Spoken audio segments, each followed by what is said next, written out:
Hello, and welcome to another episode of 207 Aikido. I'm really excited about this video.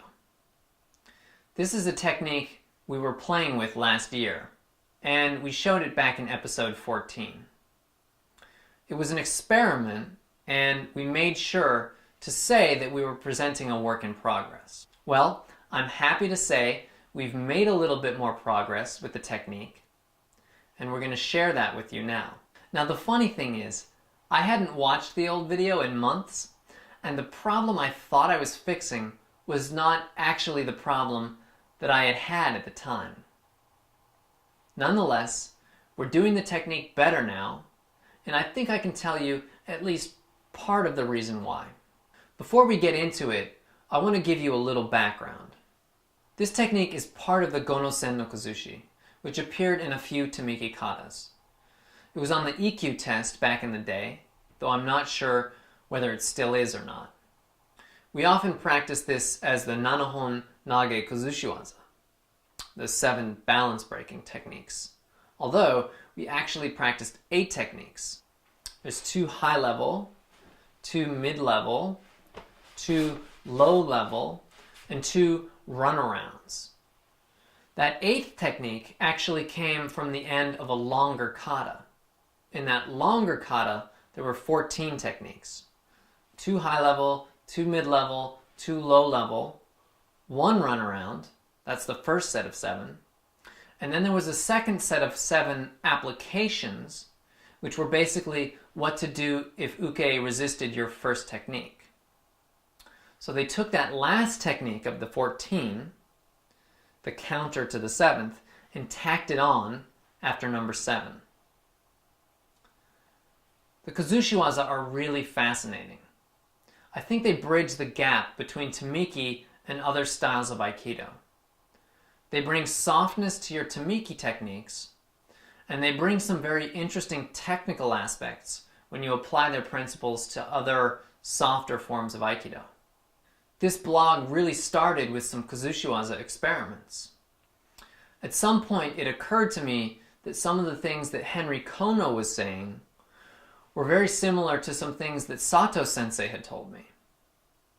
Then we realized that the mid-level Kozushiwaza was very similar to this connection drill that Eric had introduced us to. We started going through each set of the Kozushiwaza, trying to apply these same principles.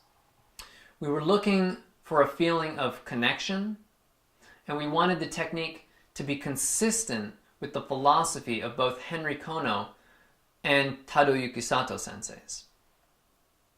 The mid-levels were the easiest, and we had some insight about the high levels fairly early on. The low levels were a little trickier, but it didn't take too long to make some progress, and that was really exciting. The runarounds, though, were difficult. Part of the problem was the sheer complexity of the techniques. It was hard to think about Henry's center or Sato Sensei's application of Tegatana Wase when uke is behind you.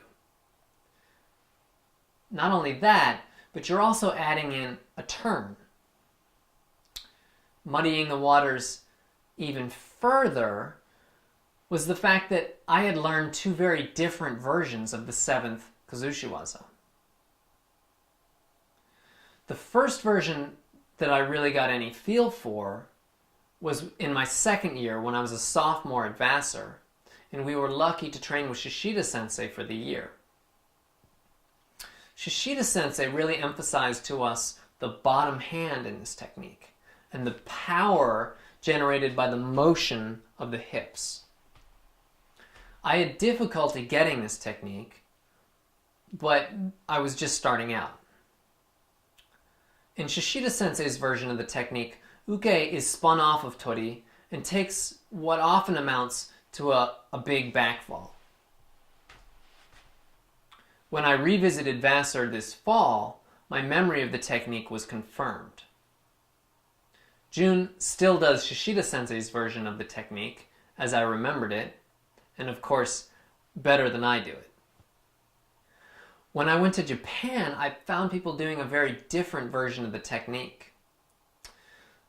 This, of course, was in Kansai, with the Shotokan folks, and their technique seemed to focus on the top hand.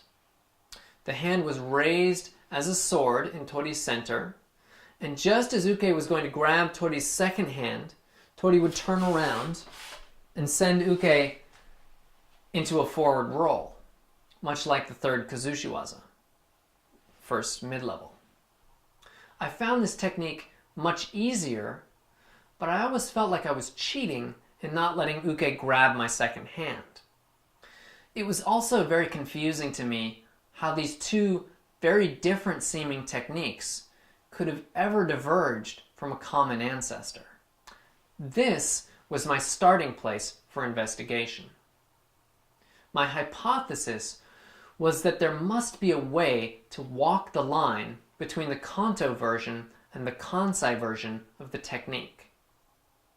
A way that would emphasize both hands equally and that would allow both hands to feel the connection to Uke and to maintain that connection until the throw. The result was the video we posted last year. It was a work in progress, but we felt like we were on the right track. Today, we're going to revisit the technique. A special thanks to Danny, who only started out a few months ago and did a great job as Uke. So, here we go. I started thinking about this technique again on a Thursday night when Sensei Wes runs class, and we were doing a technique where someone grabs you with both hands from behind. And the technique we were doing is to bring Uke around in front here. One hand goes high, the other hand goes low. And you have to be careful with Danny because his arms are very flexible. So I have to get a little more attention maybe on Danny than I would someone else. That's what we're going for. And what this reminded me is the importance of this here. So as Danny comes around, I'm throwing this, go ahead, over the shoulder, and then this hand is going to make that circular motion. And it's much easier and much more effective. I don't have the timing down perfectly, but I can see we're really getting a lot closer with that technique. So,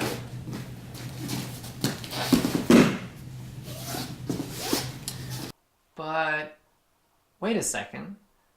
I think that's what I said last year. Let's take a look. We've really found that the key point is this turning of the hands around that Jiku point. So, what was the difference between this year and last year? If I was focusing on the same thing last year, why did I feel my posture had improved? I had to watch the techniques again. Here was my diagnosis before watching the video. So when we were doing the runaround Kazushiwaza before, the issue that I hadn't fixed was that my low hand, the shoulder was dropping and it was breaking my posture. But was that really the issue? Let's see. I'm going to move around the Jiku hand. So here, I'm able to throw him. Let's take another look. I'm going to move around the Jiku hand. So here, I'm able to throw him. Compare that to my more recent techniques. So if I'm coming around here and then coming around. So here they are side by side.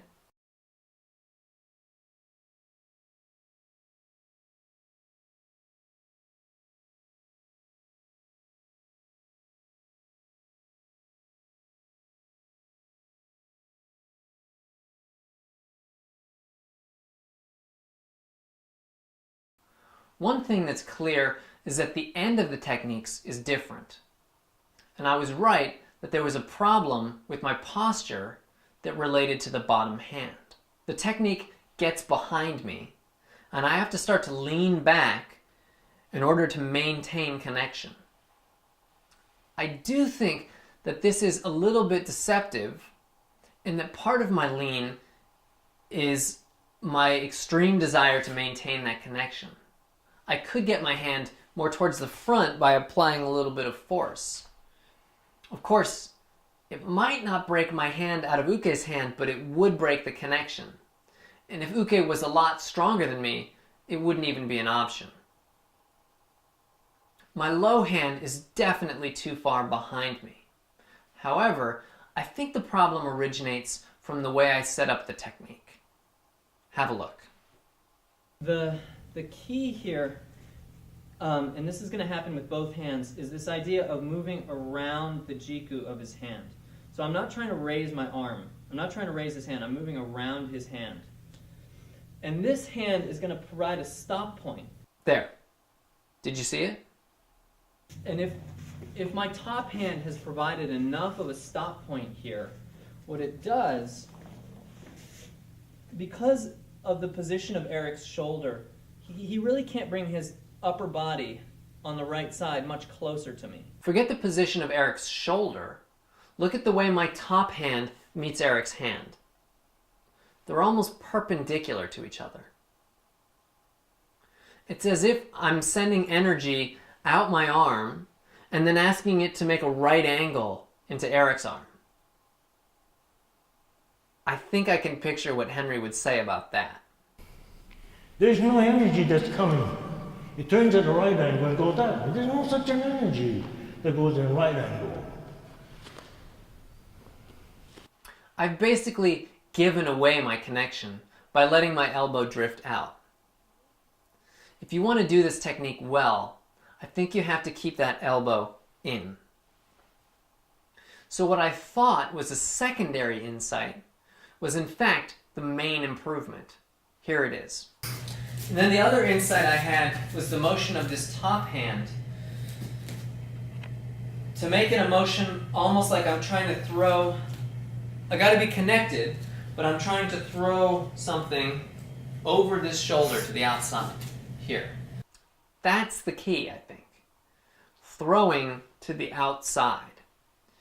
If you can picture where Uke's arm is, you want there to be an unbroken line extending from your forearm into Uke's forearm. Picturing throwing something to the outside keeps your elbow in, and it allows your energy to line up with Uke's bone structure. This is not to say that the bottom hand is not important. You just have to get the top hand right before moving on to the bottom hand. Here are some things to think about with the bottom hand. I used the metaphor of a track. I'm trying to make Danny run around me on the track. And when I have, yes, if you could come around behind. When my arm moves straight, we're racing on the 100-meter section. And Danny can move as fast as I can, so if I want to get him down, I have to drop just as much as Danny. But if I can add this, then all of a sudden, I think that fixes a lot of the posture problems. So if I'm coming around here and then coming around. And one thing that was confusing here, I think the setup is this hand, the front hand is going to turn palm out. This hand is going to turn this way. And then they're both going to turn. So the setup is here, and then I'm coming around there. I'm throwing the salt over my shoulder. There. So one thing I forgot to add is the purpose of the top hand. I don't remember if we mentioned this last year, but one of the things I was thinking about this week was, what is the function of this top hand? I mentioned you want to keep that elbow in, you're thinking of throwing something this way. What's the purpose? So when he grabs, what this does is it rotates his arm and it gets his shoulder here. And ideally what that does, so if you would keep coming around, Danny, he grabs, this encourages him to be on this foot here, that front foot. And when he's on that front foot, this action is convincing. But if I haven't got him on that front foot, so if I'm sort of lackadaisical about this, and then I get here, he can just walk around. He's not on that foot. And that's where the pairing comes in. So I think, I've thought this through, I haven't actually tried it, so here's our attempt. So Danny, if you would come and grab, right? If I don't have him on that front foot, if I can tell I'm not going to get it, then, let's see. Yeah.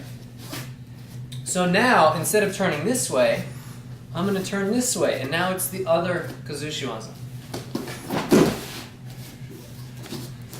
So, if the top hand fails, and I don't have him on that foot, now you turn this way, and it's my touch.